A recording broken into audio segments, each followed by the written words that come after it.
Dear Miss Kay, hindi ko talaga akalain na ganito pala ang magiging takbo ng buhay ko dito sa Hong Kong.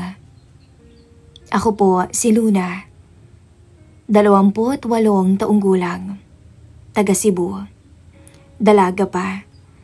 Isang simpleng probinsyana na nangarap lang makatulong sa pamilya. Akala ko noon, magiging simple lang ang buhay ko bilang isang domestic helper. Gising ng maaga, gawaing bahay, alaga ng aso, at pagluluto para sa mga amo ko.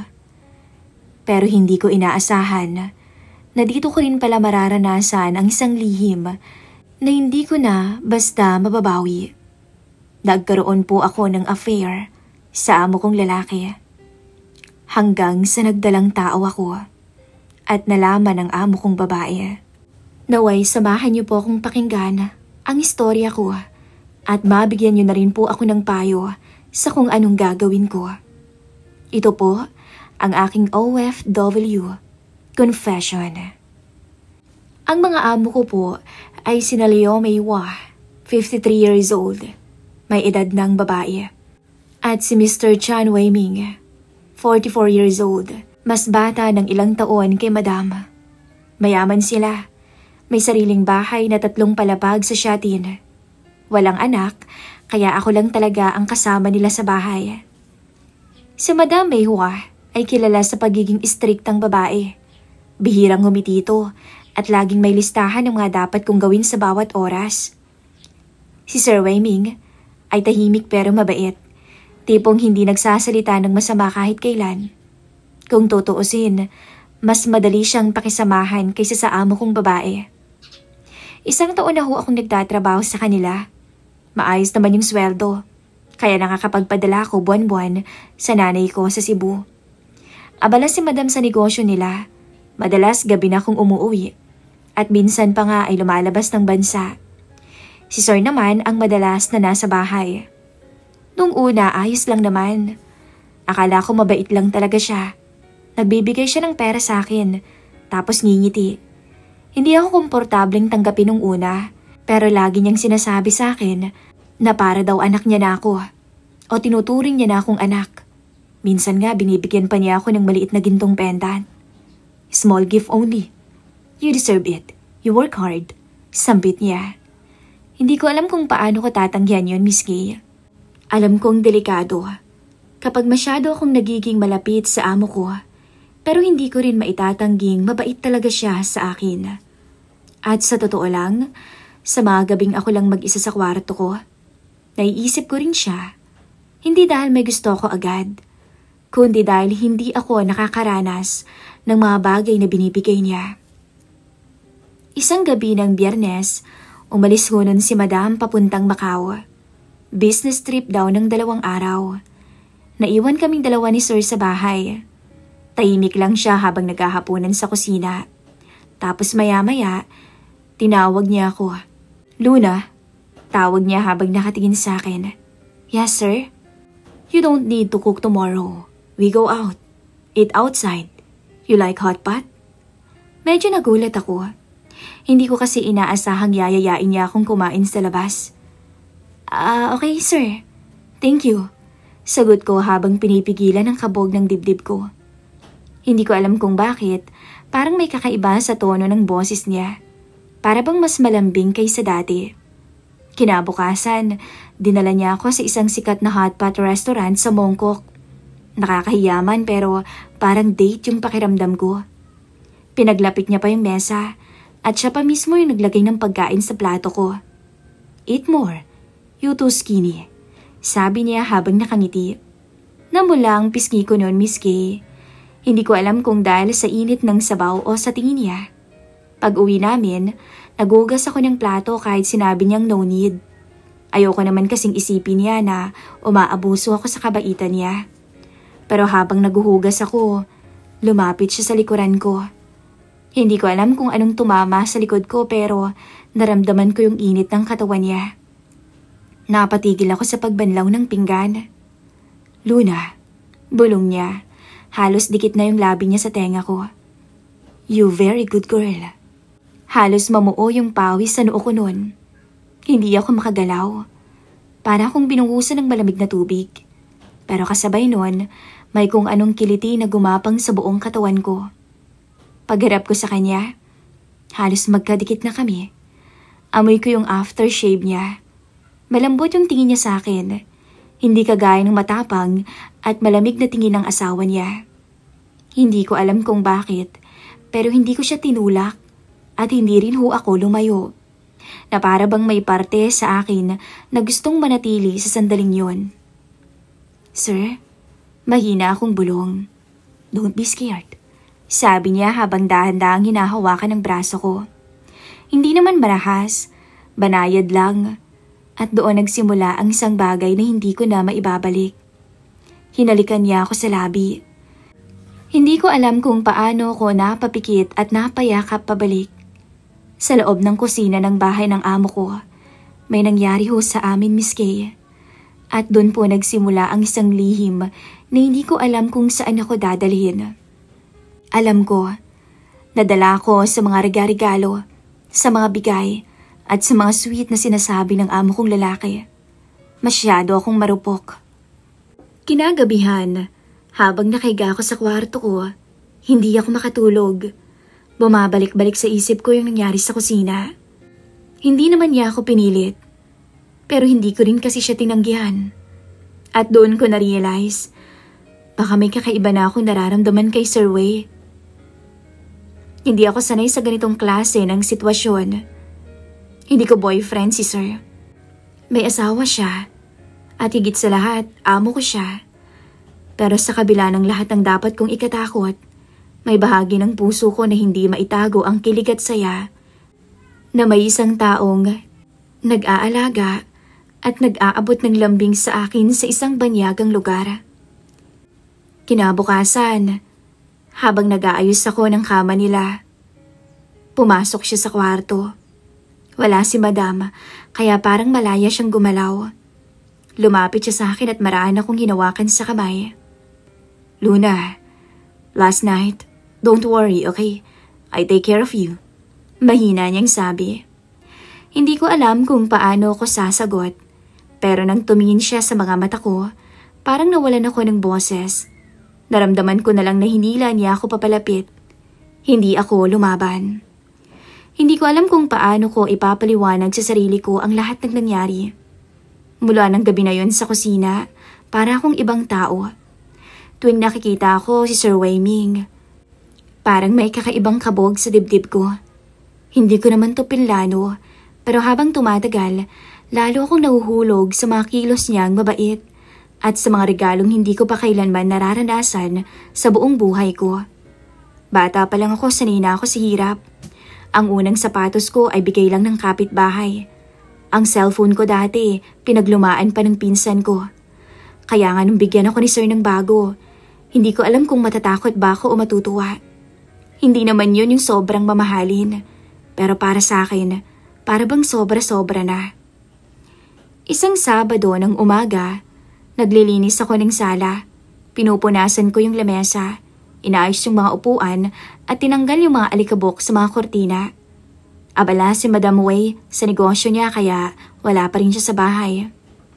Luna, tawag niya mula sa may pintuan ng kusina. Nakapolo siya at bagong paligo. Yes sir, sagot ko habang pinupunasan pa ang basang lamesa. Come here, I have something for you. Lumapit ako at sa harap ko, nilapag niya ang isang kahon. Nang buksan ko yon, bumungad sa akin ang isang pares ng puting sapatos. Simple pero elegante. Hindi ko alam kung anong mararamdaman ko. Hindi ko pa nararanasang regaluhan ng ganun kaganda. Sir, I can't accept. Mahina akong sabi, halos hindi makatingin. It's yours. Tugon niya sabay ngiti. Yun na naman ang tingin niyang hindi ko kayang tanggihan. At sa loob-loob ko, alam kong dapat na akong lumayo. Pero hindi ko rin kayang ipagkaila na masaya ko. At sa totoo lang, nasasanay na akong siya ang laging nagbibigay ng mga bagay-bagay na hindi ko kayang bilhin para sa sarili ko. Habang naglilinis ako ng bintana, hindi mawala sa isip ko yung mga regalong natanggap ko sa kanya nitong mga nakaraang linggo. Bag, sapatos, pera. At minsan pa nga pagkain sa labas. Hindi ko naman to hinihingi eh. Siya mismo yung kusang nagbibigay. Pero doon ako nagsimulang makonsensya. Dahil alam kong bawat regalo, parang tali na unti-unti kong hindi mabitawan. Naalala ko pa nung umalis si Madam noong nakaraang linggo. Halos gabi-gabi kaming nagkakausap ni Sir. Minsan tungkol lang sa mga simpleng bagay. Kung kumusta yung pamilya ko, kung ano yung gusto kong pagkain. Pero sa mga mata niya, may ibang mensahe. At sa puso ko, may lihim akong hindi ko alam kung kaya ko pang itanggi. Tanghali na nung umalis si Sir papuntang opisina. Ako naman ay nagpatuloy sa paglilinis ng kusina. Binasa ko yung basahan, nilinis ko yung mga tiles, inayos yung mga plato. Pawis na pawis ako pero masarap ang pakiramdam kapag malinis ang bahay. Parang iyon ang tanging bagay na hawak ko, ang pagiging masipag. Habang abala ako sa kusina, biglang bumukas ang pintuan. Si Madam May. Maagang umuwi. Hindi ko inaasahan.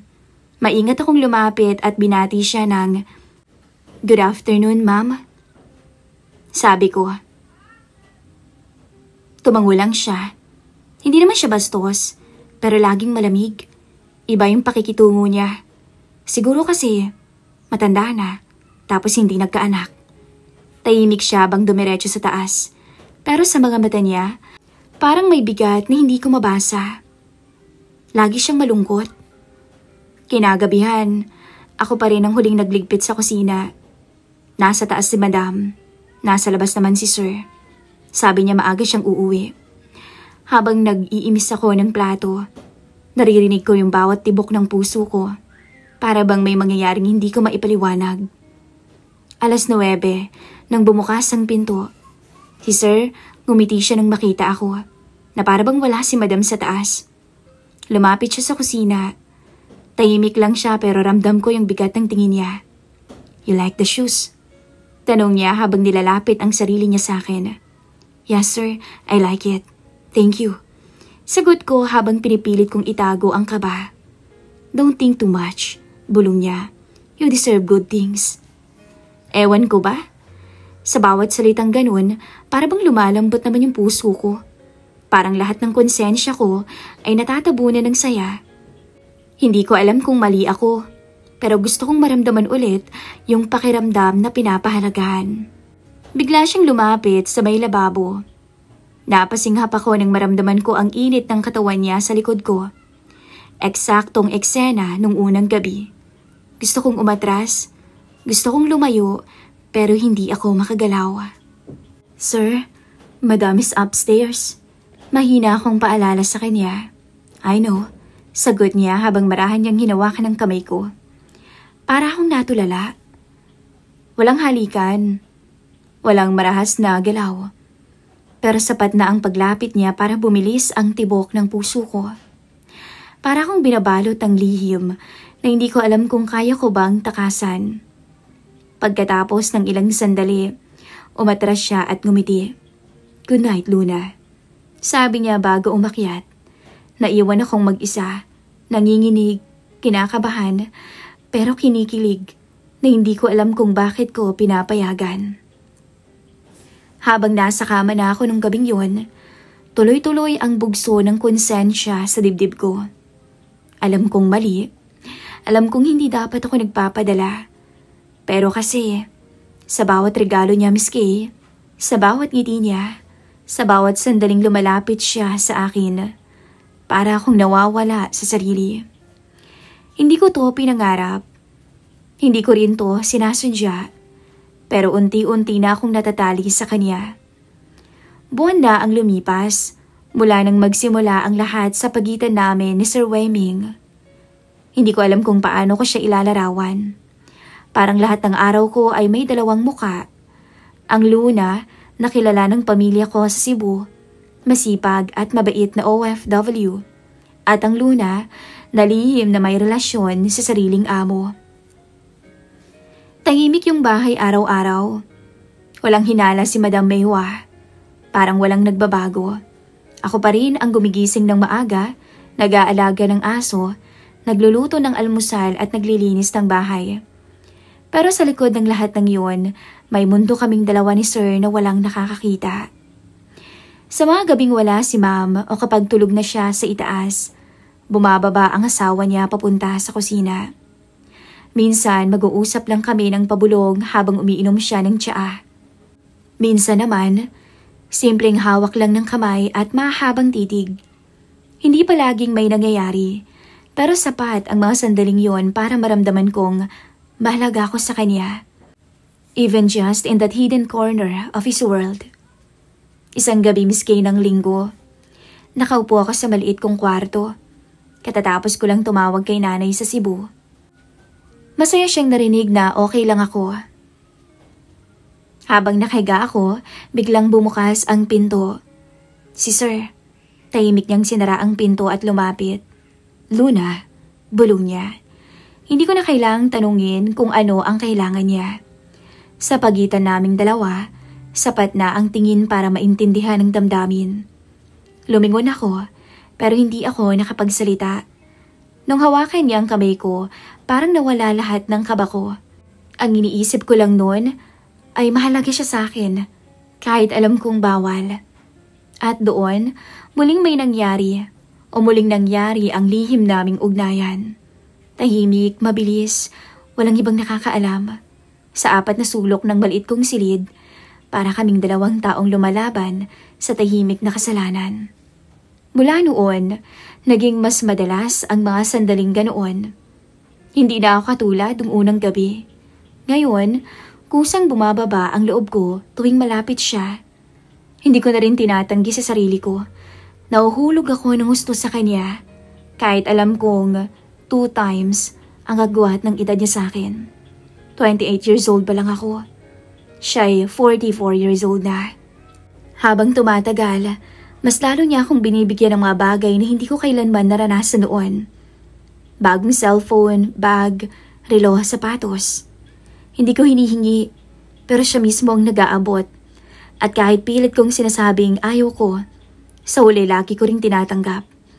Hindi dahil sa material na bagay, kundi dahil gusto kong maramdaman na espesyal ako sa kanya. Luna, don't worry. I take care of you. Lagi niyang sinasabi habang hinahaplos ang buhok ko. At sa bawat salitang iyon, pakiramdam ko para bang ako yung asawa niya. Ako yung mahal niya. Kahit alam kong hindi totoo. Kahit alam kong may madam siya sa itaas ng bahay. Hanggang dumating ang isang umaga na naging kakaiba ang naramdaman ko. Pagbangon ko noon, parang umiikot ang paligid ko. Nahihilo ako habang naglalakad sa kusina. Inakala ko nung una, pagod lang ako. Madalas kasi akong puyat nitong mga nakaraang araw. Pero nung magpatuloy ito ng ilang araw, sabayan pa ng pagsusuka tuwing umaga, nagkaroon ako ng kutob. Sinikap kong huwag magpanik. Nagtrabaho pa rin ako na parang normal lang ang lahat. Naglilinis ng sala, nagpaplansya ng mga damit nila. Pero habang pinipilit kong maging normal, lalong bumibigat ang dibdib ko. Lalong lumalakas ang kutob ko na may kakaiba. Isang linggo ng hapon. Nang magkasarilinan kami ni Sir sa kusina, hindi ko na napigilan. Sir, may ina akong sabi. Yes, Luna. I think I'm pregnant. Parang tumigil ang mundo ko habang sinasabi ko yun. Nakatingin lang siya sa akin na para bang hindi makapaniwala. Maya-maya, lumapit siya at hinawakan ng kamay ko. Hindi ako umiyak pero nanginginig ang katawan ko. Are you sure? Tanong niya ng mahina. Not yet. But I feel it. My body. It's different. Tahimik siya ng ilang segundo. Iniisip ko na baka magalit siya, baka itaboy niya ako pero hindi. Hinawakan niya yung kamay ko at mahina niyang sinabing, Don't worry, I will take care of everything.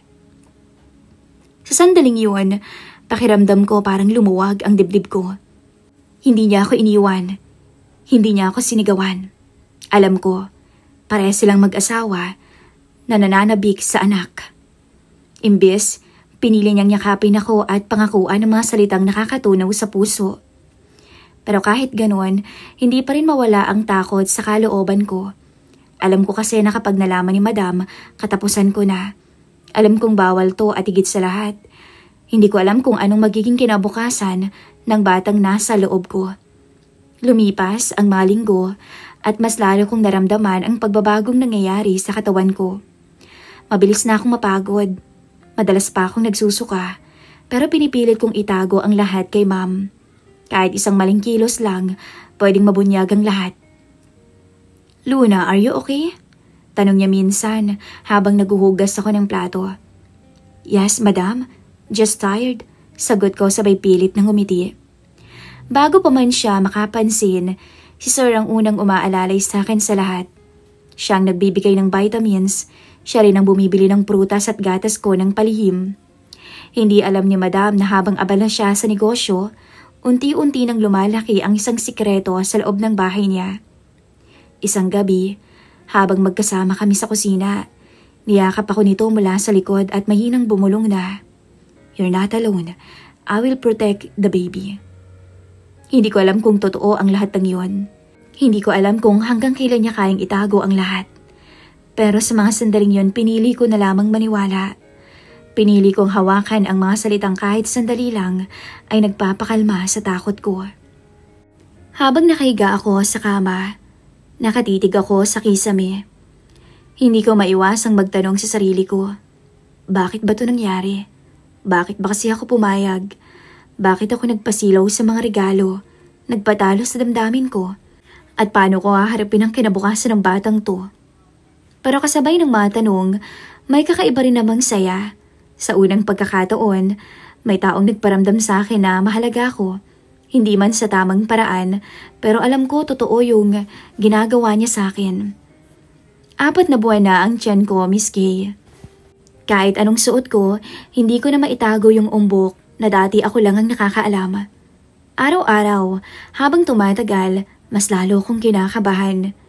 Hindi ko alam kung hanggang kailan ko ito maililihim. Hindi ito parang simpleng lihim lang. Ito yung pinakadelikadong sikreto ng buhay ko. Wala namang hinala si Madam sa unang 3 buwan. Tahimik lang siya, gaya ng nakasanayan. Ako pa rin ang masipag na katulong, tahimik at walang reklamo. Doon na nga lamang ako bumabawi. Pero nitong mga linggo, ramdam kong napapansin na niya ang pagbabago sa katawan ko. Hindi man niya sabihin, iba na ang tingin niya sa akin. At isang umaga nga, habang nagwawalis ako sa may sala, bigla siyang bumaba galing sa kwarto. Hindi ko pa siya nakikita na ganun katahimik habang nakatitig sa akin. Sinundan ng mga mata niya ang tiyan ko. Tsaka ako tiningnan ng diretsyo. Parang sinaksak ang dibdib ko ng kaba. "Luna," tawag niya sa malamig na boses. "Are you pregnant?" Parang tumigil ang lahat. Ang kamay kong may hawak na walis, bigla akong hindi alam kung saan ilalagay. Hindi ko alam kung paano ako hihinga ng mga sandaling yon, pero hindi ko pwedeng itanggi dahil halata na. Huminga ako ng malalim at mahina akong sinabi na, "Yes, Madam, I'm pregnant." Hindi ko inakalang mapapaupo ako bigla sa may sofa. Para akong batang nakagawa ng kasalanan, pero hindi ko pwedeng sabihin sa kanya ang totoo. Hindi ko pwedeng ilagay sa panganib si Sir. Kaya kahit nanginginig ako, mabilis na pumasok sa utak ko ang kasinungalingan na matagal ko nang pinaghandaan, na matagal ko nang binuo sa isipan ko, just in case na mangyari to. Alam ko, sasabihin ko sa kanya na boyfriend akong taga dito. I have a boyfriend, Madam." Mahina akong sabi habang halos hindi makatingin sa kanya. When I told him about the baby, he left me. Tahimik lang siya. Walang reaksyon sa mukha. Hindi ko alam kung naniniwala siya o sinusuri niya ang mga sinasabi ko. Napakapit ako sa laylayan ng suot kong t-shirt habang pinipigilan ang panginginig ng kamay ko. You have boyfriend?" Tanong niya ulit, mabagal at malamig. "Yes, Madam. Before this," sagot ko habang pilit na pinapatatag ang boses ko. "We meet during my day off. Then when I found out I'm pregnant, he disappeared. No message, nothing." Parang ilang minutong katahimikan ang lumipas hanggang sa marahan siyang huminga. I see. Tumalikod siya at lumakad pabalik sa kusina. Hindi ko alam kung anong ibig sabihin ng I see niya. Pero sa loob ko, parang gusto kong maiyak. Ang hirap magsinungaling. Ang hirap itago ng lahat. Makalipas ang ilang oras, narinig ko si Sir na bumalik mula sa opisina.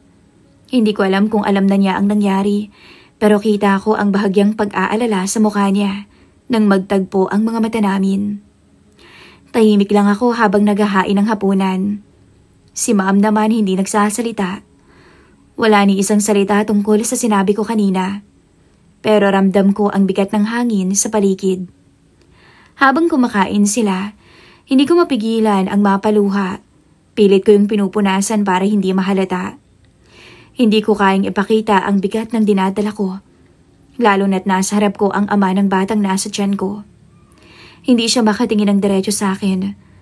Pareho kaming tahimik na may gustong sabihin pero walang may lakas ng loob na magsalita.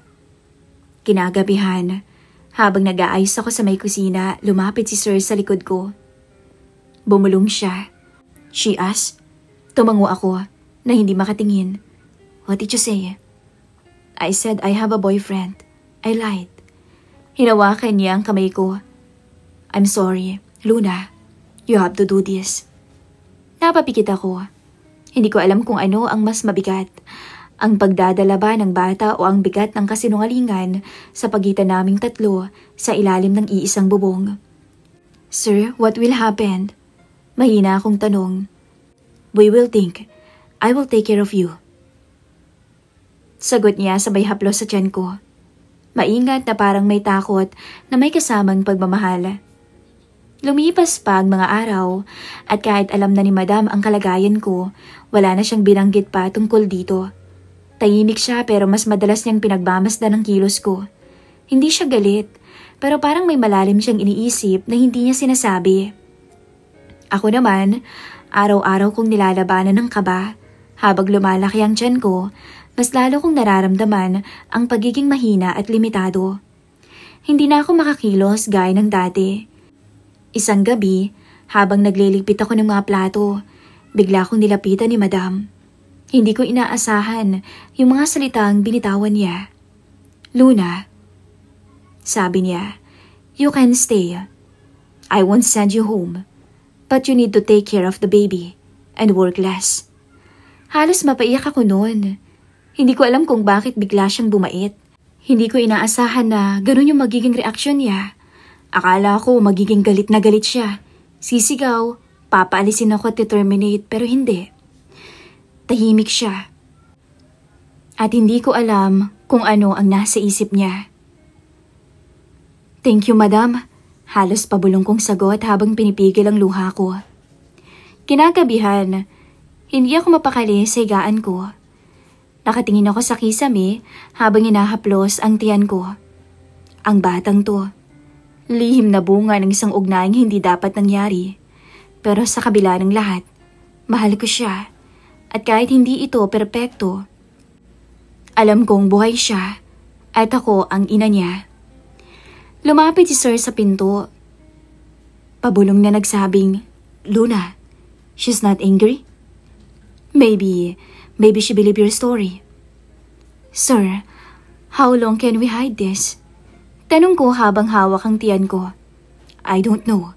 Sagot niya, but I promise. I'll take care of you and the baby. Mabilis ang mga araw. 4 na buwan, 5 buwan, 6 na buwan. Malaki na ang tiyan ko. At halos lahat ng damit ko ay hindi nakasya. Iba rin ang pakikitungo sa akin ni Madam Maywa nitong mga nakaraang linggo. Tahimik siya, pero hindi siya kasing lamig gaya nung una. Minsan pa nga nagtataka ako dahil siya yung bumibili ng vitamins ko. At pinapayagan pa akong magpahinga kapag masakit yung likod ko. Kahit papaano, gumaan ang loob ko sa kanya. Pero habang lumalapit ang araw ng panganganak ko, mas lalo kong nararamdaman ang bigat ng mga lihim na bumabalot sa bahay na to. Ang lihim ko, ang lihim namin ni Sir Wayming. Isang hapon, habang nakaupo ako sa garden at nakatingin sa kalangitan ng Hong Kong. Lumapit si Madam. Hindi ko naman inaasahan. Hindi naman siya lumalapit ng ganoon lalo na't mag-isa. Dahan-dahan siyang umupo sa tabi ko. Walang nagsasalita. Walang salitang lumalabas sa amin ng mga sandaling yun. Luna, sabi niya sa kalmadong tinig. Your baby, when is the due? Maybe 3 months from now, Madam. Sagot ko habang hinahaplos ang tiyan ko. Tumango lang siya. Nakatingin sa tiyan ko. Hindi ko mabasa kung anong iniisip niya, pero ramdam ko may mabigat siyang gustong sabihin. Luna, mahina niyang sambit. I want to talk to you. Something important. Doon ko naramdaman ang kaba. Para bang lumamig ang paligid. Huminga ako ng malalim at tumingin sa kanya. Yes, Madam. Tahimik siya sandali bago nagsalita ulit. I can help you. I can help the baby. Help? Help, Madam? Tanong ko. Yes, sagot niya. Me and my husband, we have no children for so many years. We tried, but nothing. I'm already 50. Too late for me, Luna. Huminga siya ng malalim. Tsaka ako tiningnan ng diretso. If you agree, we will adopt your baby. Parang umikot ang mundo ko sa narinig ko. Hindi ako agad nakapagsalita. Parang nabingi ako sa bigat ng bawat salitang binitawan niya. Adopt? Aampunin nilang anak ko? You adopt? Halos pabulong kong tanong. Yes, I will take care of everything. Hospital, delivery papers. Sabi niya, matatag pero mahinahon. And we will give you money, big amount, so you can start a new life. You can go home to Philippines, free. Doon ako tuluyang natulala. Hindi ko alam kung anong mararamdaman ko. Sa isang banda, naiintindihan ko siya. Matagal na silang mag-asawa na naghahangad ng anak, pero hindi sila nagkaroon. Lalo na si Sir. Alam kong matagal niya nang gustong magkaanak. Ako naman, isang OFW lang. Walang pamilya dito sa Hong Kong, walang seguridad. Pero sa kabilang banda, anak ko to. Dugo at laman ko. Madam, you mean, you want my baby to be yours? Tanong ko habang nanginginig ang boses ko. Yes, sagot niya. The baby will have a good life, Luna. We can give everything. House, education, future. You cannot give that, Luna. You know that. Parang tinuhog ng karayom ang puso ko. Totoo yung sinabi niya. Kahit anong sipag ang gawin ko, hindi ko kayang tumbasan ang buhay na maibibigay nila. Pero hindi rin ganun kadaling bitawan ang isang buhay na binubuo ko sa loob ng tiyan ko. Tahimik akong umiiyak habang nakayuko. Madam, I don't know. Think about it, Luna. Sagot niya. If you agree, no one will ask. No one will judge. We will process everything legal. You can go home after, with money, and start again. Walang sigaw, walang pilitan. Pero ramdam ko, ito ang pinakamalaking desisyon na gagawin ko sa buong buhay ko. Kinagabihan, hindi ako mapakali. Hindi ako makatulog. Nakatingin ako sa kisame ng kwarto ko habang hawak-hawak ang tiyan ko. Ramdam ko ang maliit na galaw ng sanggol sa loob ko. Para bang sumasagot siya sa bigat ng iniisip ko. Pumasok si Sir sa kwarto. Tahimik gaya ng dati. Luna, bulong niya. She talked to you, right? Tumango ako habang nagpupunas ng luha. She wants to adopt. She wants to buy my baby, sir. Napaupo siya sa gilid ng kama. Hindi siya agad nagsalita.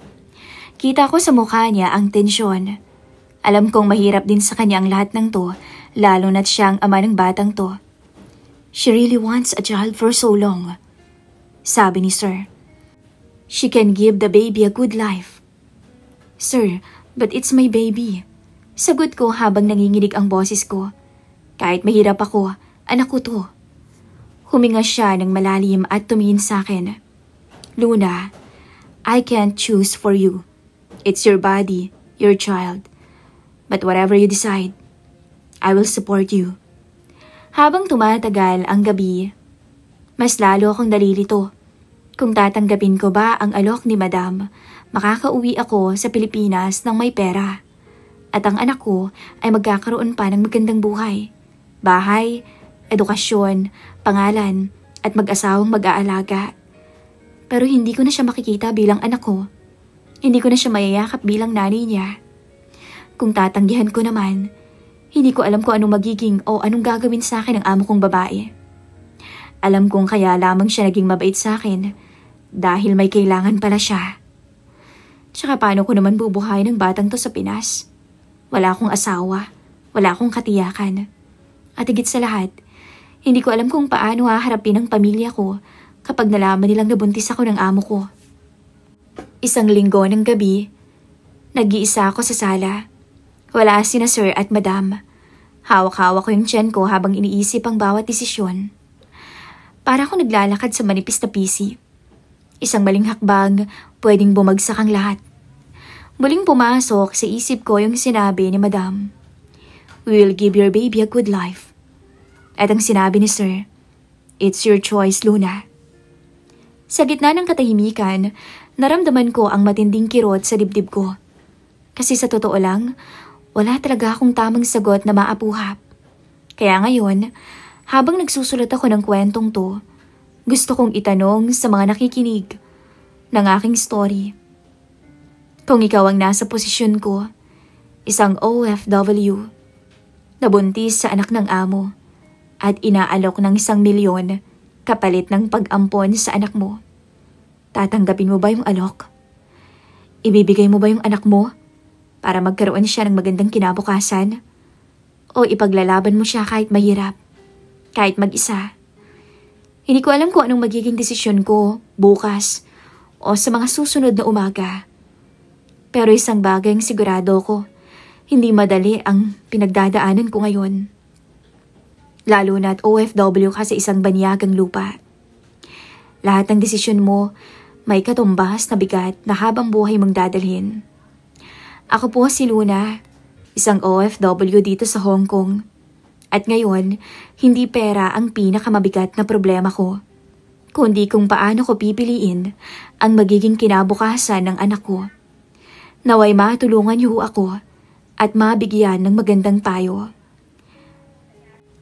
Maraming salamat po, Miss Kay, sa pag-ere ng aking kwento.